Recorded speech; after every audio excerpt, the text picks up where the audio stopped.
Lifestyle Sujata চ্যানেলের পক্ষ থেকে সবাইকে স্বাগত জানিয়ে আমি একটি ছোট্ট জয় বাবা লোকনাথ সম্পর্কে ছোট্ট ভিডিও শেয়ার করলাম। বাঙালি হিন্দুদের কাছে বাবা লোকনাথ খুবই একটি সুপরিচিত নাম। বাবার একটি আদর্শ বাণী ছিল, যেটি হলো, রণে বনে জলে জঙ্গলে যখনই বিপদে পড়বি তখনই আমাকে স্মরণ করবি, আমি তোদের রক্ষা করিব। এটি ছিল তার বাণী। বাবা ছিল অকুলের কাণ্ডারি। বাবা পশ্চিমবঙ্গের উত্তর 24 পরগনা জেলার চাকলা নামক গ্রামে জন্মগ্রহণ করিয়াছিলেন। তিনি ছিলেন ব্রাহ্মণ পরিবারের সন্তান। বাবা লোকনাথ ব্রহ্মচারীর বাবার নাম ছিলেন রামনারায়ণ ও মায়ের নাম ছিল কমলা দেবী। বাবা লোকনাথ ছিলেন বাবা মায়ের চতুর্থ সন্তান ও শ্রেষ্ঠ সন্তান। রামনারায়ণ তার প্রতিটা সন্তানকেই সন্ন্যাস ধর্মে দীক্ষিত করতে চেয়েছিলেন, কিন্তু তার স্ত্রীর অনুমতি না থাকায় ও নানা বাধা বিপত্তিতে তা পেরে উঠতে পারেননি। কিন্তু লোকনাথের বেলায় তিনি অনড় ছিলেন, কোনো হাল ছাড়েননি। তাকে সন্ন্যাস ধর্ম গ্রহণের জন্য 11 বছর বয়সে উপনয়ন সমাপ্ত করিয়েছিলেন।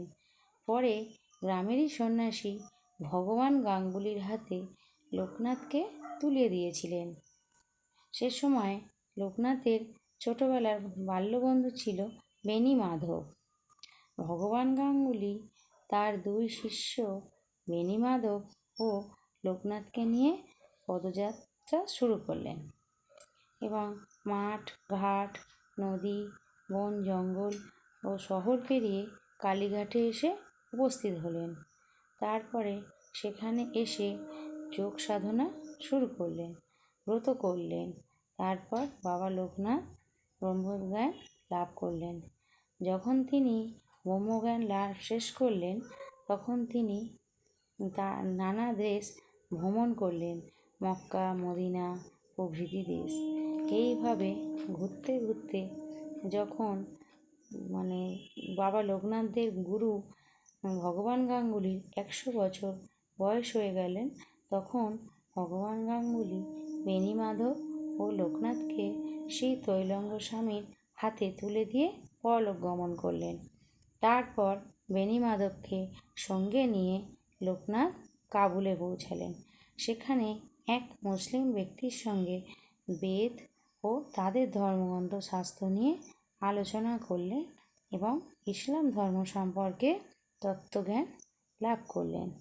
আরব দেশ ভ্রমণকালে আরবীয় মুসলিম জনগোষ্ঠী তাকে বিশেষ সম্মানে প্রদর্শন করলেন।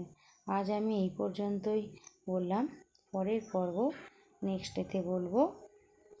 এই চ্যানেলটিতে ভিডিওটি যদি ভালো লেগে থাকে সবাই চ্যানেলটিকে সাবস্ক্রাইব করে দেবেন এবং পাশে থাকা বেল আইকনটি চেপে অল নোটিফিকেশান অল করে দেবেন।